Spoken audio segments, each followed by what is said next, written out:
মুআজ্জাজ মুসল্লিয়ান কিরাম, মুরব্বিয়ান আযম,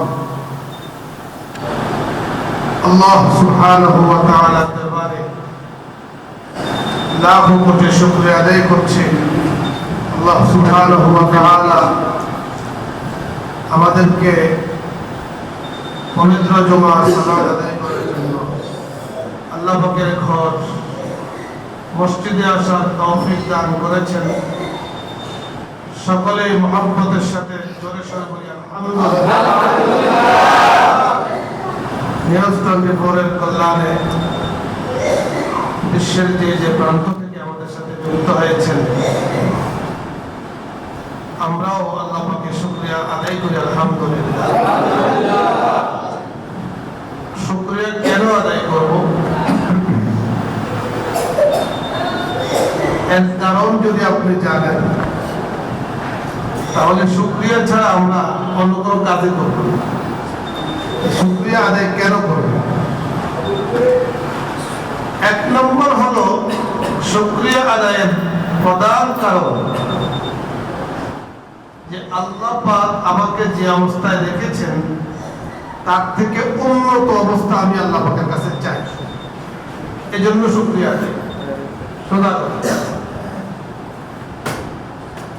বনি ইসরায়েলের এক লোক অনেক সম্পদের মালিক ছিল,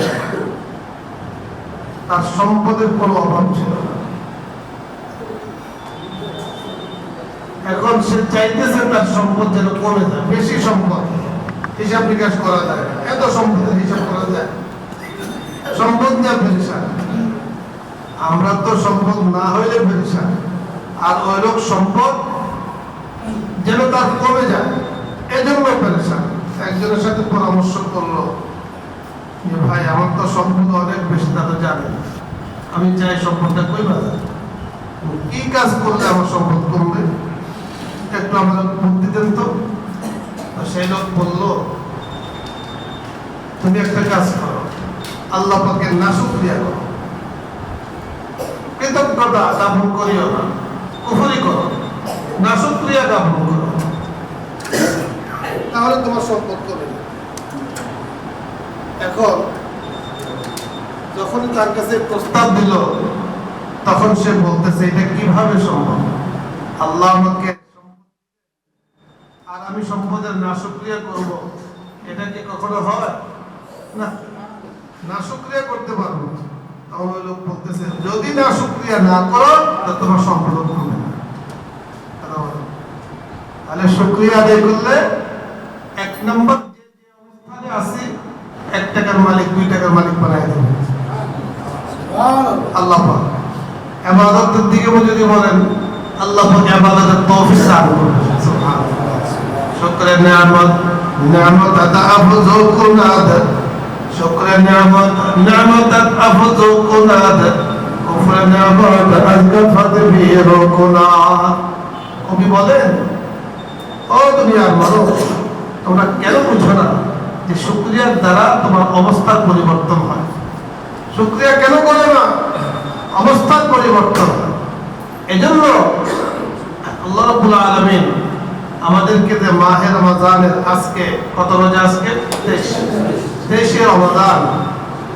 এই রমজানের আজকের জুমা হতে পারে, এই জুমাটা এই রমজানের শেষ জুমা হতে পারে, আগামী শুক্রবারে ঈদ হইতে পারে, 30 যদি হয় তাহলে শনিবারে ঈদ হবে। তাহলে আখেরি জুমা কিন্তু আজকের এই জুমা, জুমা তো বেদা, অত্যন্ত বরকতের জুমা। আল্লাহ পাক যে আজকে আমাদেরকে এই পর্যন্ত তৌফিক দিয়েছেন, হায়াত দিয়েছেন, এজন্য আবার শুকরিয়া তান প্রাণ খুলে জোরে সোরে বলি আলহামদুলিল্লাহ। আজকে অনেকগুলো বিষয় আমাদের আলোচনা করতে হবে, আপনাদেরও শুনতে হবে। রাজি আছেন তো? ইনশাআল্লাহ। লম্বা সময় লাগবে ইনশাআল্লাহ। অন্য বাড়িতে করবেন না, বয়ে বয়ে ওয়াজ শুনে দিবা, বাড়িতে গেলে তো খাওয়া কথা যায়, ঝামেলা যুক্ত হয়ে যায়। এজন্য অনেকগুলো বিষয়। 1 নম্বর বিষয় হলো সাদকাতুল ফিতর। সাদকাতুল ফিতর এটা জরুরি, জানা জরুরি। আপনারা জানেন আমিও কিছু জানি, তারপরও নিজেরা আলোচনা করলে বিষয়টা কি হবে, সহজ হবে। এই জন্য আলোচনা করবো। সদকায়ে ফিতর আপনারা জানেন এই বছর সদকায়ে ফিতর, আচ্ছা মুসলিম আরো আসুক পরে বলি, সদকায়ে ফিতর কেন দিতে হয়? সদকাতুল ফিতর দিতে হয় 5 কারণে। কয় কারণে? 5টা কারণ মনে রাখবেন। 1 নম্বর কারণ হলো এই যে রোজা রাখতে গিয়া রোজা বিরোধী যত কাজ হয়েছে, কথা রোজা রাইখা মিথ্যা কথা একটাও বলি নাই। এমন একজন লোক হাত তোলেন দেখি, হুজুর আমি একটা মিথ্যা কথা বলি দেখি আজকে ফেরেশতা আছেন, বুকে হাত দিয়ে বলতে পারবেন নাই? আপনি আছেন, একটা মিথ্যা কথা বলেন, দেখ মাসা একটা সবাই থাকা অবস্থা। আল্লাহ তাআলা অনেক আরো তৌফিক দান করেন। একটু গীবত শিকায়ত করি নাই, পরনিন্দা করি নাই, আছে কেউ? হ্যাঁ, যে হুজুর আমি কারো গীবত শিকায়ত করি না, আমি একেবারে সচ্চা রোজা রাখছি। হওয়া তো উচিত, আলহামদুলিল্লাহ একজন পাওয়া গেছে। হ্যাঁ মাশাআল্লাহ, আরেকজন পাওয়া গেছে। তাহলে আছে ভালো লোক, আলহামদুলিল্লাহ আছে, আমরা গুনাহগার বান্দা। তো এই যে রোজা রাখতে গিয়ে একটি মাস সিয়াম সাধনা পালন করতে গিয়ে মিথ্যা কথা, গীবত শিকায়ত, রাগ করি নাই, রাগের কারণে অথবা পরনিন্দার কারণে, সকলখোরির কারণে, পরের হক নষ্টের কারণে, যেই কোনো কারণে হোক, যদি রোজার সব কিছুটা কমে যায়, সদকায়ে ফিতর সেটাকে পুরা করে দেয়। কথা বুঝে আসছে? সদকায়ে ফিতর সেটাকে কি করে দেয়? পুরা করে দেয়। তাহলে আমরা আমাদের ত্রুটি আছে, এটা আমরা ধরে নিয়েছি, আমাদের ত্রুটি আছে 100%। রোজার হক আদায় করে, নামাজের হক আদায় করে নামাজ পড়তেছি, কোন জায়গা দিয়ে ত্রুটি হইতেছে আমি নিজেও তো জানি না। রোজার কোন জায়গা দিয়ে সমস্যা হচ্ছে আমি হাজারো সতর্ক, তারপরে তো সমস্যা হয়ে যেতে পারে কিনা? এই জন্য সদকায়ে ফিতর 1 নম্বর কারণ, এই জন্য সদকাতুল ফিতর এটা দিতে হয়। 2 নম্বর কারণ, সদকায়ে ফিতর কেন দিতে হয়? সদকায়ে ফিতর দেওয়া হয় আল্লাহ পাকের শুকরিয়াতান, আল্লাহ পাক যে আমাকে রোজা রাখার তৌফিক দিয়েছেন, এই জন্য শুকরিয়াতান আমি আমার রোজার একটা সদকা দিয়ে দিই। কথা বোঝা যাচ্ছে? 2 নম্বর কারণ। 3 নম্বর কারণ, সদকায়ে ফিতর কেন দেওয়া হয়? সদকায়ে ফিতর দেওয়া হয় আল্লাহ পাক আমাকে হুকুম করেছেন।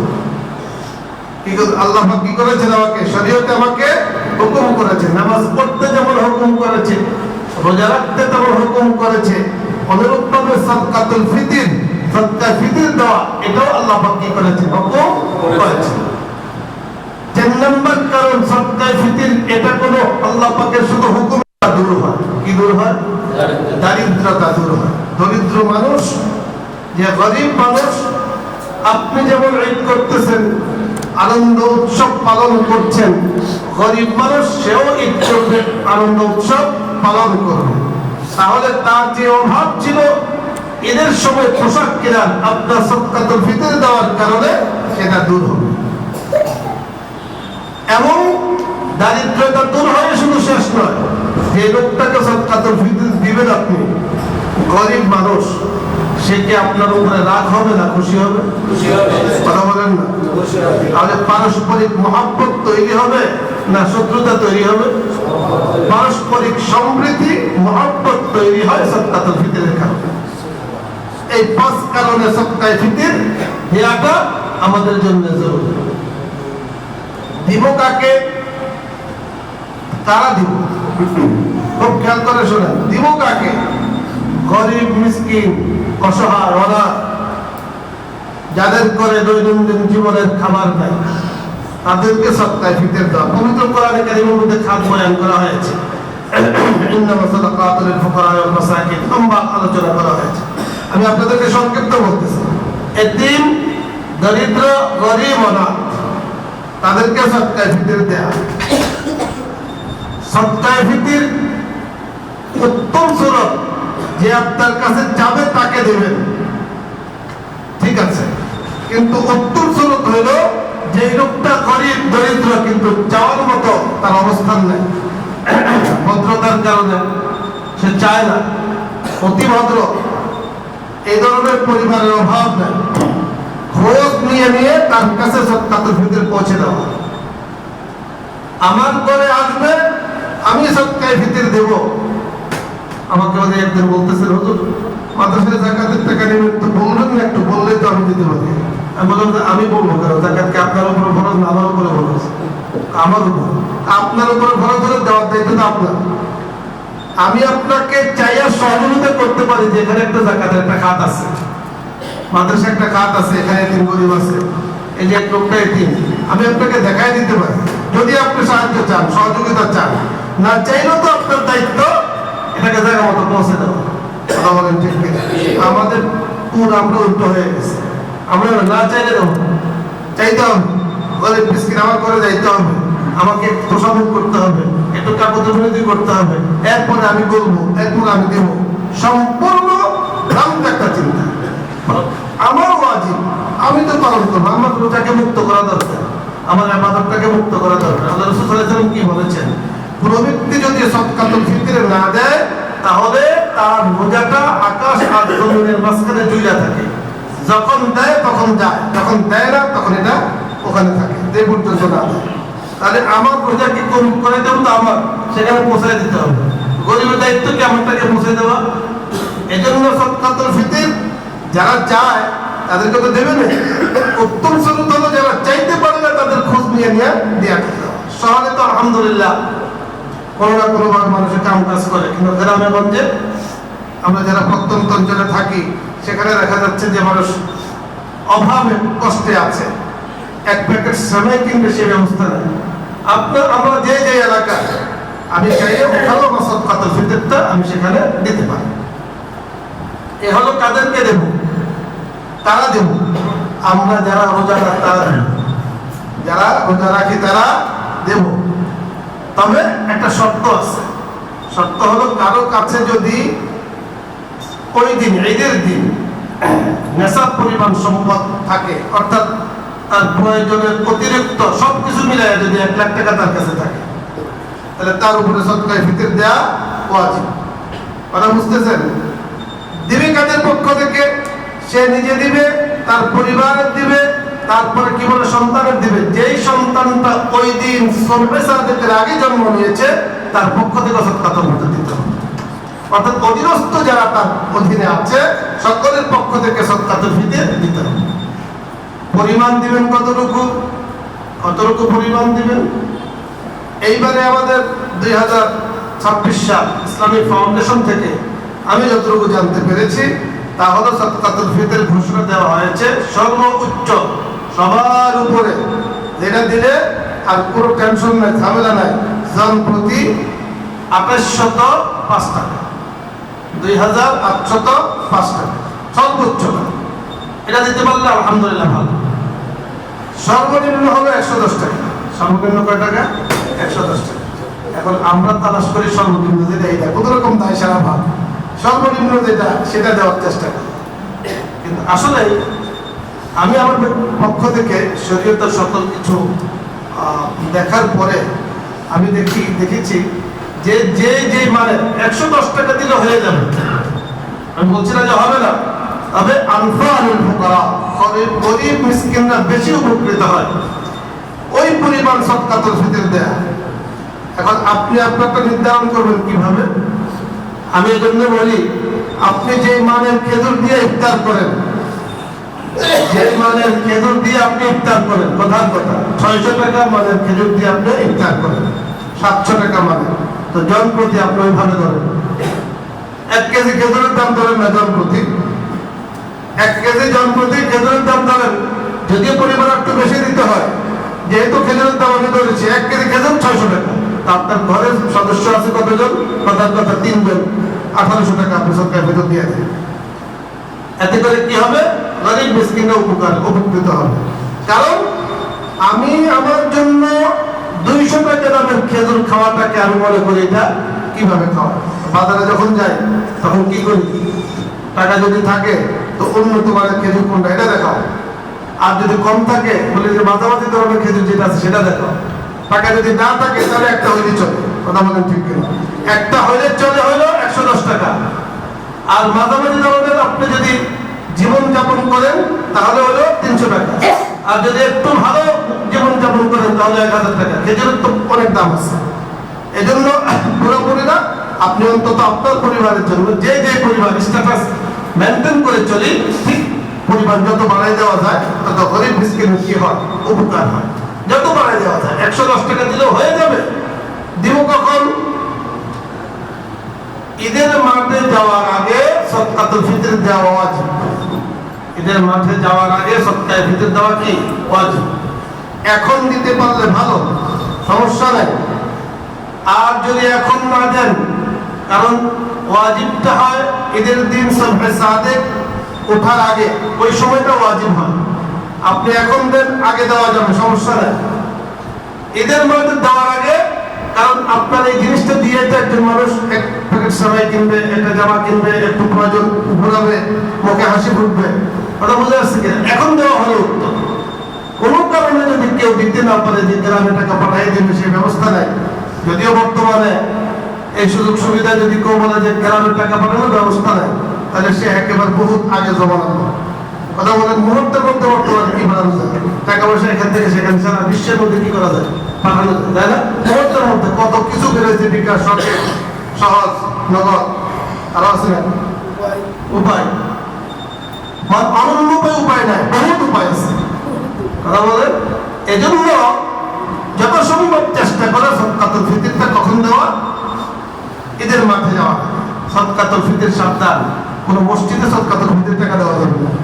হ্যাঁ, তো শুক্রবার আপনি আসলেন, দান বাক্স দিয়ে দিচ্ছে আপনার কাছে, আপনি সদকাতুল ফিতর টাকা দিলেন, সাবধান, আদায় হবে না, আদায় হবে না।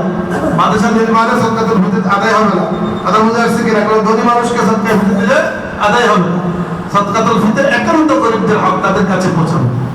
মসজিদে দান করবেন কোনটা, যেটা আপনার জন্য হালাল, যেটা আপনার জন্য আপনি মনে করেন এই টাকাটা আমার খাওয়া ঠিক আছে, ওইটা দান করবেন। মাদ্রাসা ওইটা দান করবেন, কথা বোঝা যাচ্ছে কিনা?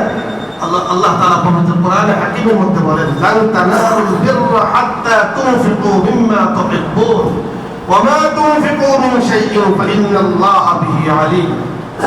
সূরা আলে ইমরান 4 নম্বর পারা একদম প্রথম আয়াত। আল্লাহ তাআলা কি বলেন?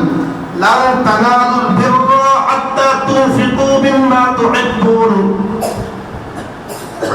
কখনো তুমি সফলতা অর্জন করতে পারবে না। রোজার মাধ্যমে সফলতা অর্জন করতে চাই, সদকাতুল ফিতরের মাধ্যমে সফলতা অর্জন করতে চাই, তাহাজ্জুদ নামাজের মাধ্যমে সফলতা অর্জন করতে চাই, লাইলাতুল কদর সফলতা অর্জন করতে চাই। সকল কিছুর মূল্য হলো সফলতা অর্জন করা। আমার আল্লাহ বলেন, যতক্ষণ পর্যন্ত তোমার জন্য যা শ্রেষ্ঠ তুমি মনে করো, এটা যদি অপরের জন্য শ্রেষ্ঠ মনে না করো, ততক্ষণ পর্যন্ত তুমি সফল হইতে পারবে না। কথা বলেন ঠিক কিনা? পরিষ্কার ভাষা, আমরা যারা এলিট পার্সন অর্থাৎ ধনী পার্সন আমরা আছি, আমাদের মধ্যে আলহামদুলিল্লাহ অনেকে আছেন, কিছু কিছু মানসিকতা এই ধরনের পোষণ করে যে আমরা ধনী পার্সন, আমাদের কাছে গরিবটা আসবে, সবসময় তাদের প্রয়োজন পূরণ ইত্যাদি চাবে, আমি একটা ধমক দেবো আবার সে চাবে আবার আসবো। এই ধরনের মানসিকতা পোষণ করা সম্পূর্ণ নাস্তিক প্রত্যাদের মানসিকতা। কথা বলে, ঘরের মধ্যে আপনি যেমন একজন মানুষ, আপনার গৃহ পরিচারিকা, আপনার যে কি বলে বুয়া, সেও একজন মানুষ, আপনার যে চাকর সে একজন মানুষ। তাকে সম্মান দেওয়া, তাকে মর্যাদা দেওয়া, আপনার জন্য যেটা উত্তম সেটা তার জন্য, আপনি যেটা খাচ্ছেন একই টেবিলে বসে খাওয়া, একই পজিশনে থাকা, এটা হলো মানবতা, ইনসানিয়াতের দাবি। এটা আল্লাহ পাকের হুকুম। কোন মানুষকে তিরস্কার করা, কোন মানুষকে হাও করা, কোন মানুষকে তুচ্ছ জ্ঞান করা, আল্লাহ পাক সবচেয়ে বেশি ওই ব্যক্তির উপরে নারাজ হন, সবচেয়ে বেশি তার উপরে আল্লাহ পাক গুস্ত হয়ে যান। যে আল্লাহর কোন মাখলুককে যদি কেউ তুচ্ছ তাচ্ছিল্য করে, হাও প্রতিপন্ন করে, পিপিলিকা, গাছপালা, তারপরে কি বলে গরু ছাগল, আরো যা যা প্রাণী আছে, এগুলোকে যদি তুচ্ছ করলে আল্লাহ নারাজ হয়, তাহলে এই যে ঈদ আসতেছে, গরিব মিসকিনরা যাবে, সাবধান, দিতে পারলে ভালো, না পারলে তুচ্ছ তাচ্ছিল্য করবে না। আল্লাহ বাদ্য আহকামুল হাকিমিন, যে কোন সময় আল্লাহ তার জায়গাতে আপনাকে নিতে পারেন, আপনার জায়গাতে তাকে আনতে পারেন। কথা বলেন ঠিক কি? হ্যাঁ, এত আমার এত আছে, এগুলো আমার 10টা হলে কর সময় লাগবে না? ইতিহাসে বহুত এরকম আছে কোটি কোটি টাকার মালিক, কোটি কোটি টাকার মালিক, হাজার হাজার কোটি টাকার মালিক, এখন ফকির। সকালবেলা ধরে রে তুই ফকির, সন্ধ্যাবেলা সকালবেলায় তুমি ধরি আর বিকালে তুমি ওকে তুচ্ছতার ছিল কাউকে করবে। এজন্য বলতেছিলাম লাউ তানালুল বিররা হাত্তা তুনফিকু মিম্মা তুহিব্বুন। আল্লাহ নিজে বলে দিয়েছেন তোমার জন্য যেটা উত্তম সেটা তুমি তোমার জন্য ব্যবহার করবে, আর অপরের জন্য সেটাই পছন্দ করবে যেটা তুমি তোমার জন্য পছন্দ করো। কথা বলে নিজের জন্য জামা কিনে 10,000 টাকা দিয়ে দেয়, আর কাজের বুয়ার জন্য জামা কিনে 500 টাকা দিয়ে। কথা বলে নিজেরটা কিনতে যায় সেই কোথায় বসুন্ধরা, আর কাজের বুয়ারটা কিনে সোমবার দিবে। কথা বলে ঠিক না? কথার কথা বোঝানোর জন্য বললাম, এই ধরনের মানসিকতা আছে না ভাই আমাদের মধ্যে? কাউকে ছোট করা এটা উচিত না, কাউকে ছোট করবে না, আল্লাহ পাকের মেহেরবানিতে। কথাগুলো মনে রাখুন। 3 নম্বর যে বিষয় ঈদুল ফিতর, 4 নম্বর হলো ঈদুল ফিতর, 3 নম্বর হলো লাইলাতুল কদর। লাইলাতুল কদর রাসূল আকরাম সাল্লাল্লাহু আলাইহি ওয়াসাল্লাম বলেছেন তাহাররাউ লাইলাতুল কদর, লাইলাতুল কদরকে তালাশ করো। লাইলাতুল কদর মহিমান্বিত রাত, বরকতময় রাত, যেই রাতের মূল্য হলো 1000 মাস ইবাদত থেকে শ্রেষ্ঠ। এই রাতটাকে তালাশ করো। কবে তালাশ করবে? রমজানের শেষ দশকের বেজুর রাত্রিতে, শেষ দশকের বেজুর রাত্রিতে, অর্থাৎ 21, 23, 25, 27, 29 এই রাত্রিগুলোতে লাইলাতুল কদরকে তালাশ করতে বলা হয়েছে। এখন এক ব্যাক করে গিয়া 21তম রাত্রিতে লাইট দিয়ে লাইলাতুল কদরকে তালাশ করতেছে। তারা বলে হ্যাঁ লাইলাতুল কদর, এটার নাম তালাশ, এটা হলো ফেকলাম, এটার নাম তালাশ না। তালাশ হলো ইবাদত করা। তালাশ মানে হলো আল্লাহ রাসূল বলেছেন তালাশ করো। তালাশ মানে তোমার মেধায় মগজে যেটা থাকে, মানুষ যেমন কোনো কিছু অনুসন্ধান করে তো এটা তার ভিতরে ঢুকায় দেয় না। হ্যাঁ, তরকারি কিনতে যাবে, তরকারি তার ভিতরে ঢুকায় দেয় না। মানুষ যদি কোনো কিছুকে চায় এটা তার ভিতরে ঢুকায় না। আমি এই কাজটা এখন করব, এটাকে তালাশ বলে। আমি এই কাজটা এখন করতে যাচ্ছি, এটাকে কি বলে? তালাশ বলে। এজন্য বলা হয়েছে তোমার ভিতরে ঢুকায় নাও যে 21তম রাত্রি, 23তম রাত্রি, 25তম রাত্রি, এটা হলো লাইলাতুল কদর। ঢুকায় নাও। যখন ভিতরে থাকবে তো আপনি অটোমেটিক ইবাদতের জন্য দাঁড়ায় যাবেন। আমি দাঁড়ায় যাব। লাইলাতুল কদর 2 রাত্রি তো চলে গিয়েছে, সামনে 25 এবং 27। 27তম রাত্রিতে আলহামদুলিল্লাহ সারা বাংলাদেশে বিভিন্ন মসজিদে, অধিকাংশ মসজিদে খতমে তারাবি হয়। আর ওই খতমে তারাবির একটা খতম যেটা মসজিদে হয়, আমিষরা পড়িয়ে থাকেন, তার জন্য দোয়া হয়। শুধু এক খতম নিয়ে না, ওই দিন শত শত খতম নিয়ে দোয়া হয়। 27তম এটাও লাইলাতুল কদর হইতে পারে। ওই দিনে যে লাইলাতুল কদর, এটা কিন্তু এখন অথেন্টিক ভাবে বলা যাবে এই রাত্রে তো লাইলাতুল কদর হতে পারে। আমাদের কয়েকদিন প্রশ্ন করেছেন একজন, হুজুর আপনি বলতেছেন শুধু বেজর রাত্রিতে তালাশ করবো, তো বেজর রাত্রটা মানুষ তো, বেজর রাত্রে বুঝবো কিভাবে? এই নিউজ করতে বলে বেজর রাত্রে আমরা বুঝবো কিভাবে? আমরা হলাম বাংলাদেশ, সৌদি আরব তো যখন দিন, আমাদের এখানে তখন রাত। কথা বলেন ঠিক কিনা? তাহলে আমরা কেমনে বেজর করবো? ওখানে যখন জোর, এখানে বেজর, এখানে বেজর, ওখানে জোর। আমরা আমাদের এখানে বেজর বাইর করবো কিভাবে? আমি বললাম যে বেশি বুঝতে যাওয়া হয় তা, বেশি বুঝতে যাওয়া হয় তা। আপনি ইফতার করেছেন আজকে কোন দেশ হিসাবে? বাংলাদেশ হিসাবে। তো বাংলাদেশ হিসাবে যদি ইফতার করেন, বাংলাদেশের সূর্য, বাংলাদেশের নিয়ম মেনে যদি আপনি কি রোজা রাখেন, রোজা ভাঙেন, তাহলে বেতন আপনি সোজা রোজা তালাশ করেন। কথা বলেন ঠিক কিনা? ঠিক ঈদ পালনের সময় দেখা যায় রোজা রাখে, সব কিছু করে, রোজা রাখে, রোজা ভাঙে, সব কিছু আমাদের দেশের সিস্টেমে, আমাদের হেলাল কমিটি যা বলে দেয় সিস্টেমে সব কিছু করে, ইফতার করে সব কিছু করে। কিন্তু ঈদ করবে সৌদি আরবের সাথে মিলে, বেশি বুঝলে যা হয়। কথা বলেন না? 1.5 মিটার কিছু বুঝতে যায় তো বুঝতে।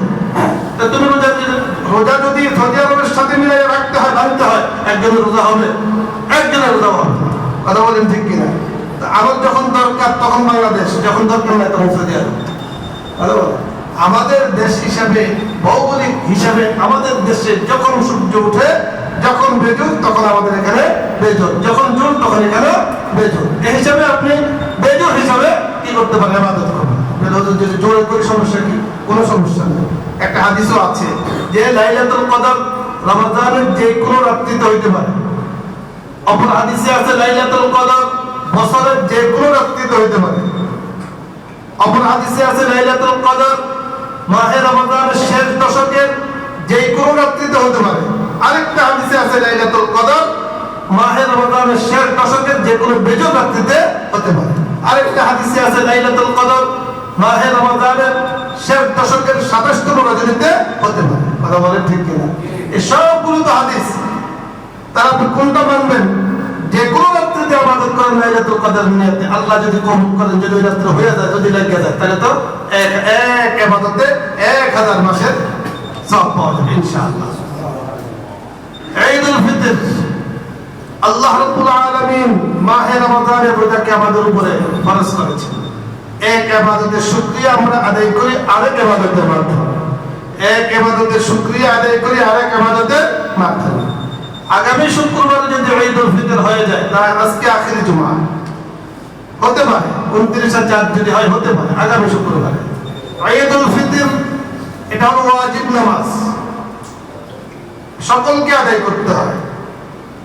অনেক মহল্লার মধ্যে এই ধরনের আছে, ঈদের মাঠকে দুই ভাগে ভাগ করে।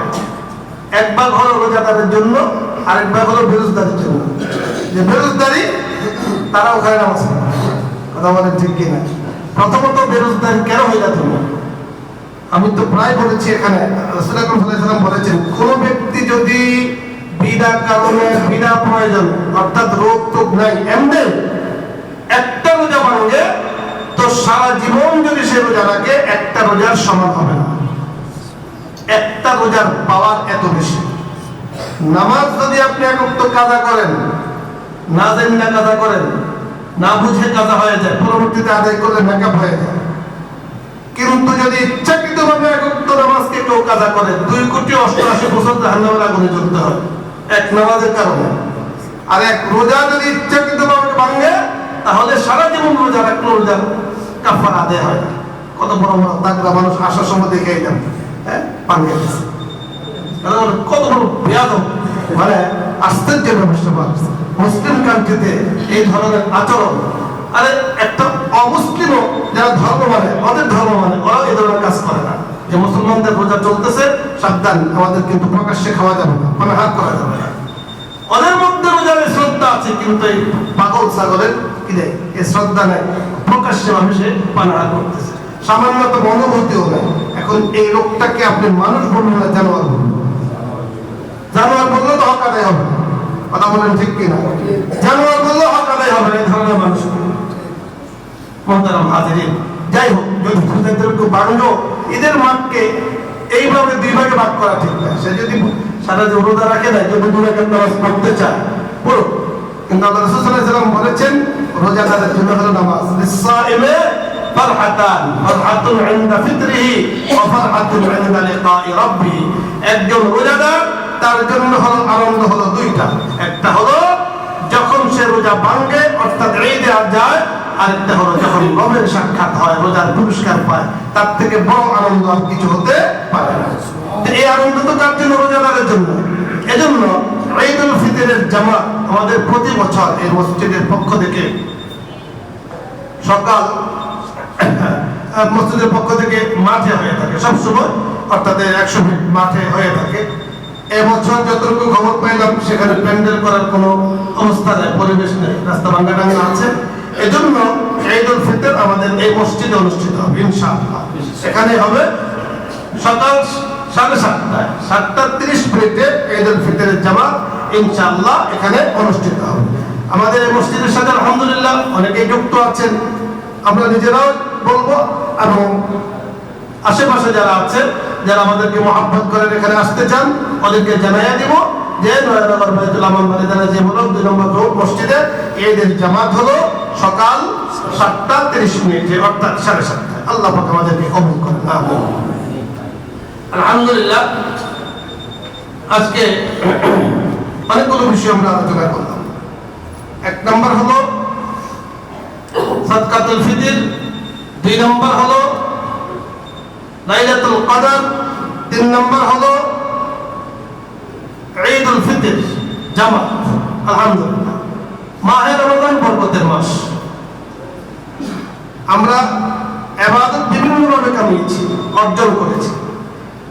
যেটা বললাম যে রোজার যেমন সদকাতুল ফিতর আছে, আমাদের প্রত্যেকের দেহেরও কি আছে, সদকা আছে প্রত্যেকের। এটাকে আমরা দান করব, এটাকে আমরা বিভিন্ন ভাবে দান করব, কারণ রমজানে যে সওয়াব পাওয়া যায় রমজান ছাড়াই সওয়াব পাওয়া যায় না।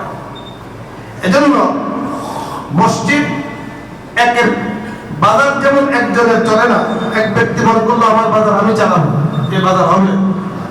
একটা দোকান চালাইতে হলে মালিক লাগে, কর্মচারী লাগে, কাস্টমার লাগে, মাল লাগে, এরপর কি দোকানটা চলে।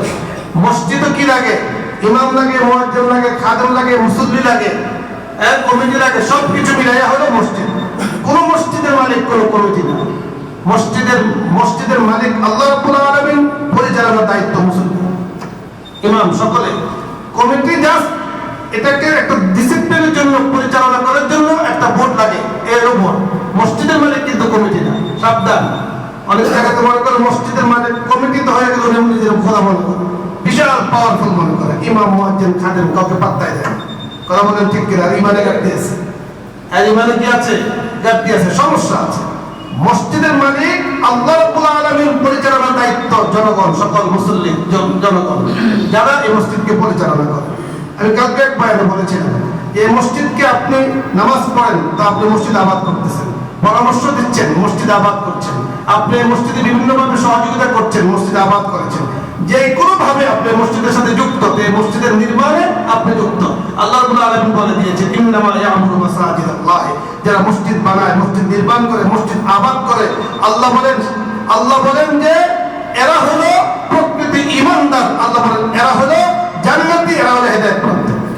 আল্লাহ রাব্বুল আলামিন আমাদেরকে তৌফিক দান করেন। এই মসজিদটা আসলে চলে বিভিন্ন ভাবে, মসজিদের বিভিন্ন খাত আছে। এক এক সময় এক একটা খাতে আমরা আপনাদের কাছে আবেদন নিবেদন করে থাকি, যে কখনো বিদ্যুতের জন্য, কখনো পানির জন্য, কখনো এই জন্য সেই জন্য আবেদন করে থাকি। মাহে রমাদানে মসজিদ পরিচালনা কমিটির পক্ষ থেকে সবসময় একটা সিস্টেম থাকে, মসজিদ পরিচালনা যারা আছেন, যারা মসজিদ চালান, মসজিদ স্টাফ, তাদেরকে ঈদের একটা বিশাল বোনাস দেওয়া হয়, এটা মসজিদের অংশ। এই হিসাবে মসজিদ কমিটি সবসময় শুরু থেকে কাজ করে। আমি কখনো বলি, কখনো বলি না। এবারে চিন্তা করতেছে, বলে যেহেতু মসজিদের কাজ, বলে যদি আমার সওয়াব হয়। আর আপনারা যদি যারা আছেন মসজিদের মধ্যে, ঈদের বোনাস দেওয়া হয় স্টাফদেরকে, মসজিদ পরিচালনার জন্য দেওয়া হয়। এজন্য এখন লোকজন যাচ্ছে খুব অল্প সময়ের মধ্যে এই বরকতময় কাজে। আখির জুমাতে আমরা যারা পারি শরীক থাকি, আল্লাহ পাক তৌফিক দান। আমরা লেখা দরকার নেই, হাতে হাতে দিয়ে দাও, আমরা লেখা দরকার নেই। কেউ যদি পরে দেন অসুবিধা নেই, আর এখন দিয়ে হাতে হাতে দিয়ে দেন। সকলে যারা দিয়েছেন এরকম যে আমার দিলে সমস্যা হবে, আর যারা দিয়েছেন তারাও দেয়। এবার বরকতময় কাজে তাড়াতাড়ি আমরা একটু খুব 5 মিনিটের মধ্যে, 2 তলা 3 তলা যারা আছে 5 মিনিট 2 মিনিটের মধ্যে আমরা একটু শেষ করবো ইনশাআল্লাহ। একটু দ্রুত আমরা কাজ করি। মাহে রমজান, টাকা পয়সা অনেকে আনেন নাই সাথে করে, আপনি যদি পরে দিতে চান সেটাও সুযোগ আছে, কোনো সমস্যা নেই। এটা মসজিদ ফান্ডে জমা হয়, সেখান থেকে দেওয়া আমাদের ক্যাশিয়ার সাহেব আছেন, ওনার কাছে জমা হয়। দরুদ শরীফ পড়ি, আল্লাহুম্মা সাল্লি আলা মুহাম্মাদিন ওয়া আলা আলি মুহাম্মাদ কামা সাল্লাইতা আলা ইব্রাহিম ওয়া আলা আলি ইব্রাহিম ইন্নাকা হামিদুম মাজিদ। আল্লাহুম্মা বারিক আলা মুহাম্মাদ